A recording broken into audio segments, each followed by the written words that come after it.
Melanjutkan dari cerita sebelumnya, gelombang api yang sangat besar menyapu ke segala arah dari lautan kabut hitam. Sisa gelombang yang diciptakan oleh gelombang api menyebabkan pepohonan dalam jarak 1000 meter dari lembah mengeluarkan suara saat berubah menjadi abu. Jika seseorang melihat ke bawah pada pemandangan dari atas, seseorang akan dapat melihat warna hijau subur dalam radius 1000 meter menghilang hampir seketika, dengan lembah api iblis sebagai pusat. Bahkan hutan yang jauhnya lebih dari 1000 meter telah berubah menjadi kuning layu. Jelas, suhu tinggi yang terkandung di dalam gelombang api telah menguapkan semua kelembapan di wilayah ini. Kekuatan teratai api benar-benar menakutkan. Pada saat ini, lembah api iblis berada dalam kekacauan total. Batu-batu besar yang berguling dari dinding menyebabkan orang-orang dari lembah api iblis yang tidak punya waktu untuk mempersiapkan diri menderita kerugian besar. Itu masih baik-baik saja untuk beberapa ahli yang gesit. Mereka masih bisa menghindari bencana besar ini dengan kecepatan mereka. Namun, mereka yang lamban terkubur di reruntuhan batu yang sangat besar itu. Para ahli di tanah terbuka yang terlambat pergi hanya berhasil melarikan diri dari lembah setelah beberapa kali mengelak dengan anggun. Karena gelombang menakutkan dari api besar di langit, tidak ada yang berani terbang. Mereka takut disapu oleh ombak itu. Akhir hidup mereka sepertinya akan sangat menyedihkan jika itu terjadi. Hanya setelah semua orang melarikan diri dari lembah api iblis dengan cara yang menyedihkan, mereka berhenti berlari. Tetapi, mereka semua telah terguncang dengan sangat buruk. Mereka berdiri di lereng dan melihat banyak puncak gunung di sekitar mereka yang tiba-tiba menjadi kosong. Semuanya tanpa sadar menghirup nafas yang sejuk. Hutan pegunungan ini telah dihancurkan oleh teratai api Xiaoyan. Semua orang berdiri di luar lembah dengan sikap berbisik. Suasananya sangat sepi. Ada ekspresi sedasi di mata sejumlah orang.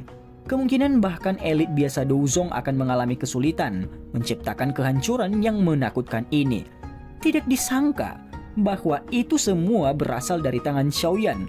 Hanya pada saat ini keraguan tentang rumor Xiaoyan mampu bersaing dengan elit Douzong diam-diam menghilang. Di antara kerumunan, Sumei, Wutil, Yinggu Tua, dan pembantu lainnya yang dipanggil oleh Xiaoli bertukar pandang satu sama lain. Mereka bisa melihat kejutan yang sulit disembunyikan di mata pihak lain. Ini bukan pertama kalinya mereka melihat teknik Dou teratai api Xiaoyan. Ketika mereka mengikutinya ke Kekaisaran Jiama saat itu, Xiaoyan telah menunjukkannya sekali untuk melawan Sekte Awan Berkabut.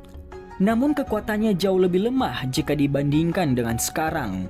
Jelas, kekuatan teknik Dou teratai api ini telah tumbuh sangat cepat mengikuti peningkatan level kekuatan Xiaoyan.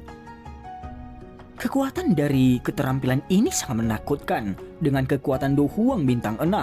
Ketika dia mencapai kelas Douzong, sepertinya akan sulit baginya untuk menemukan lawan dalam kelas Douzong. Potensi pertumbuhan dari orang ini benar-benar terlalu menakutkan. Seseorang seharusnya tidak menjadi musuh dengannya. Pikiran ini muncul dan tetap ada di hati kelompok Sumei saat ini. Mereka memiliki tipe persahabatan dengan Xiaoyan dan mereka juga tahu sedikit tentang dia.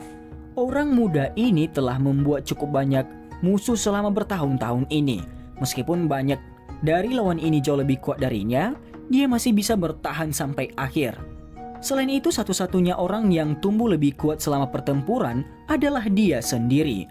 Bahkan Han Feng yang pernah dianggap sebagai kaisar pil dari wilayah sudut hitam telah kalah pada pertempuran yang begitu lama. Meskipun semua orang tahu bahwa Han Feng adalah seorang elit Douzong, hati mereka berangsur-angsur condong ke arah Xiaoyan setelah mengalami teror teratai api secara langsung. Xiaoli melihat sekeliling. Dia melihat ribuan meter tanah merah tua dan tanpa sadar menggelengkan kepalanya. Dia menghela nafas dan tertawa. Keterkejutan dan ketakutan para ahli dan pemimpin faksi dari wilayah sudut hitam di sekitarnya semuanya tertangkap di matanya. Kebanggaan seperti semburan diam-diam melonjak di dalam hatinya, mampu menakut-nakuti para ahli pemberontak dari wilayah sudut hitam sampai mereka jinak. Jelas bukan apa yang bisa dicapai oleh seseorang ahli biasa. Namun, Xiaoyan, saudara ketiganya telah melakukannya. Senyuman yang hangat dan bangga muncul di mata Xiaoli saat dia mengangkat kepalanya dan melihat punggung kurus di langit yang jauh itu. Dia pada dasarnya telah melihat Xiaoyan tumbuh selangkah demi selangkah selama bertahun-tahun ini. Pria muda saat itu telah mengalami ejekan saat dia membawa penghinaan dan reputasi sebagai orang yang tidak berguna. Dengan dedikasinya dan keras kepalanya, pemuda itu meninggalkan rumahnya sendirian dan menjelajahi kekaisaran. Xiaoli teringat akan sesuatu. Dia akhirnya mengerti mengapa ayahnya menaruh harapan besar pada saudara ketiganya yang semua orang menganggapnya itu sebagai lelucon. Waktu terus berlalu dan pemuda itu secara bertahap kehilangan sentimentalisme selama pelatihannya. Dia tampaknya telah mengalami transformasi. Pada saat ini, orang-orang yang pernah mengenalnya tanpa sadar akan merasa tercengang saat mengingat adegan ini. Siapa yang mengira beberapa tahun yang lalu bahwa pemuda yang dipandang rendah dan didiskriminasi dalam klan akan dapat menciptakan reputasi seperti ini? Ayah, penglihatanmu sangat bagus. Saudara ketiga mungkin menjadi orang yang paling menonjol dalam sejarah klan kita.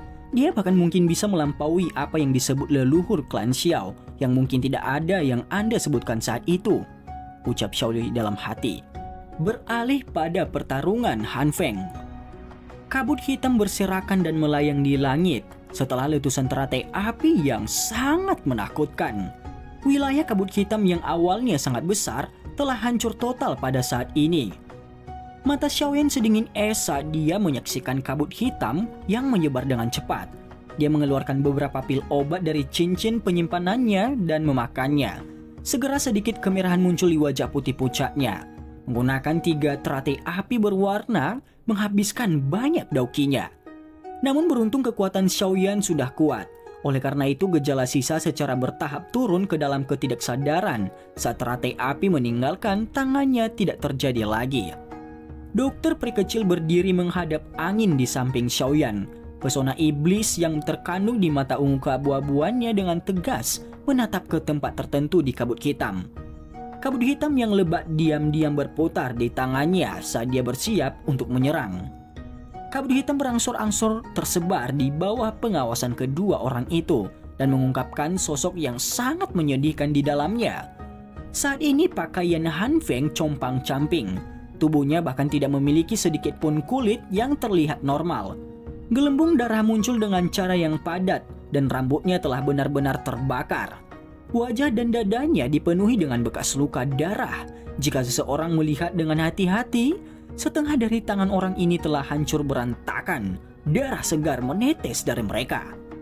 Melihat pemandangan ini, terlihat jelas bahwa meskipun telah menyelamatkan nyawanya, luka Han Feng sangat menakutkan. Sepertinya dia akan tetap lumpuh bahkan jika dia sembuh. Semua orang di tanah melihat penampilan Han Feng ini dan tanpa sadar menyeka keringat dingin di dahi mereka. Hati mereka menahan rasa takut yang berkepanjangan akan kekuatan destruktif yang menakutkan dari teratai api. Ying San tua yang sudah berhenti berkelahi melihat sikap Han Feng yang menyedihkan itu. Ketakutan juga muncul di wajah tuanya. Dia tahu bahwa jika itu dia, bukan Han Feng, kemungkinan nasibnya akan lebih buruk daripada penampilan Han Feng yang sekarang. Sepertinya tidak ada harapan untuk air liur transformasi tubuh Bodhisattva. Anak kecil ini terlalu merepotkan untuk dihadapi. Kejelianmu bukan tanpa alasan. Ying San tua menghela nafas dalam hatinya. Dia menoleh dan berbicara dengan senyum pahit di samping Mu Tianxing. Mendengar ini wajah Mu Tianxing menunjukkan senyum dingin. Dia samar-samar berkata, "Menurut apa yang saya tahu, teratai api ini masih bukan kartu truf terkuatnya. Kekuatan 3 teratai api berwarna ini mungkin hebat, tapi tidak mungkin menyebabkan seseorang di level hantu iblis tanah tua terluka parah," ucap Mu Tianxing. Mata Ying San tua segera menyusut ketika dia mendengar kata-kata Mu Tianxing. Sesaat kemudian, dia mengangguk dengan tenang. Keserakahan dalam hatinya akan air liur transformasi tubuh Bodhisattva akhirnya memudar. Harta mungkin bagus, tetapi itu hanya terjadi jika seseorang memiliki hidup untuk menikmatinya. Xiaoyan secara alami tidak menyadari bahwa kata-kata Mo Tianxing telah menghalangi Yingsan tua untuk terus mengganggunya. Pada saat ini niat membunuh di dalam mata hitam pekatnya segera melonjak saat melihat Han Feng mengungkapkan dirinya. Namun, sebelum dia bisa bertindak, dokter peri kecil di sisinya bergegas maju dengan cara seperti kilat. Dalam sekejap, dia muncul di depan Han Feng. Alisnya mengandung kejahatan saat teriakan dingin dan acuh tak acuh tiba-tiba keluar dari mulutnya. "Korosi darah!" teriak dokter peri kecil. Tubuh Han Feng menegang saat teriakan itu terdengar. Segera, warna merah darah yang aneh muncul di tubuhnya dan mengubahnya menjadi seperti orang berdarah. Kamu menggunakan racun?" Perasaan mendidih yang dipancarkan dari darah di dalam tubuhnya menyebabkan wajah Han Feng langsung menjadi pucat. Matanya dengan kejam menatap ke arah dokter peri kecil saat dia mendesis. Tatapan dokter peri kecil dengan dingin melirik Han Feng. Dia mengulurkan jarinya dan segera menekannya dengan kuat ke kepala yang terakhir. Dengusan aneh keluar dari mulutnya. Boom! Mata Han Feng tiba-tiba melebar saat suara ini mendengar di telinganya. Matanya tampak akan keluar. Kemudian, dia mendengar suara teredam saat kulitnya pecah. Darah segar berubah menjadi kabut darah yang tersebar ke langit. Kembang api darah yang tiba-tiba menyebabkan semua orang merasa tercengang. Mereka segera melihat tubuh rusak Han Feng jatuh kepala pertama dari langit. Akhirnya, ia mendarat dengan keras di atas batu. Dunia menjadi sunyi senyap saat semua orang menatap tumpukan daging busuk. Tidak ada yang menyangka bahwa Han Feng yang memiliki rencana besar hanya 1 jam yang lalu pada saat ini jatuh ke akhir seperti ini. Sementara semua orang tercengang, tidak satupun dari mereka merasakan benang kekuatan spiritual diam-diam keluar dari tumpukan daging berdarah itu. Boom! Tepat ketika benang kekuatan spiritual hendak melarikan diri, sosok hitam tiba-tiba jatuh dari langit. Sebuah tinju dengan keras menghantam tanah dan ditarik darinya. Kekuatan spiritual sedang berjuang dengan semua kekuatannya di tangannya. Wajah buas dan ganas Han Feng samar-samar muncul di dalamnya. "Senior, jika kamu pergi sekarang, bagaimana kamu layak mendapatkan hadiah besar yang telah kuberikan padamu?" ucap Xiaoyan. Xiaoyan tersenyum sedikit saat dia melihat kekuatan spiritual di tangannya. Namun senyumannya mengandung niat membunuh seperti pisau. Dan cerita pun bersambung. Terima kasih telah mendengarkan Mimin sampai akhir ya. Dan jangan lupa nantikan cerita selanjutnya.